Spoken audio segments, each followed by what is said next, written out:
Pengaruh Indonesia di negara Eropa pada zaman dulu, terutama sebelum dan selama masa kolonialisme, sangatlah signifikan meskipun seringkali lebih berfokus pada bagaimana Eropa mengambil dari Indonesia daripada sebaliknya. Namun, pengaruh timbal balik tetap ada, terutama dalam beberapa aspek. 1. Perdagangan rempah-rempah dan kekuatan ekonomi. Pemicu penjelajahan Eropa, keberadaan rempah-rempah yang melimpah di Kepulauan Nusantara, seperti cengkeh, pala, dan lada, adalah pemicu utama bangsa-bangsa Eropa, Portugis, Spanyol, Belanda, Inggris, untuk melakukan penjelajahan samudra. Rempah-rempah ini sangat berharga di Eropa, digunakan sebagai pengawet makanan, obat-obatan, kosmetik, dan penambah rasa. Pergeseran pusat perdagangan. Sebelum kedatangan Eropa, perdagangan rempah dikuasai oleh pedagang Asia.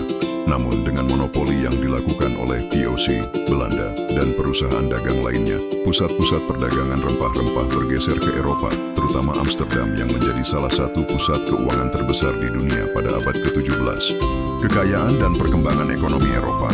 Keuntungan besar dari perdagangan rempah-rempah ini berkontribusi signifikan terhadap kekayaan dan kemajuan ekonomi negara-negara Eropa, khususnya Belanda.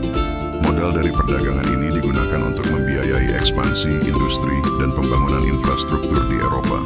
2. Ilmu pengetahuan dan kebudayaan. Flora dan fauna. Para penjelajah dan ilmuwan Eropa yang datang ke Indonesia membawa pulang berbagai spesimen, flora dan fauna yang memperkaya pengetahuan botani dan zoologi di Eropa.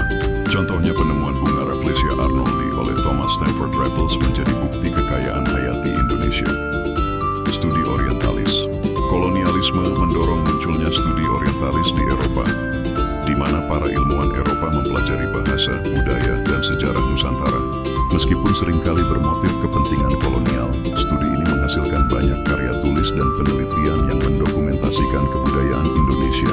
Koleksi benda seni dan etnografi. Banyak benda seni, artefak budaya, dan benda etnografi dari Indonesia dibawa ke museum-museum di Eropa. Meskipun ini seringkali merupakan hasil penjarahan atau pembelian yang tidak adil, koleksi ini menjadi bagian dari warisan budaya yang dipamerkan di Eropa dan menarik perhatian masyarakat luas. Pengaruh kuliner.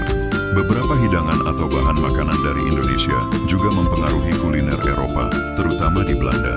Contoh yang paling jelas adalah adaptasi hidangan Indonesia menjadi masakan Belanda Indo seperti Rijsttafel.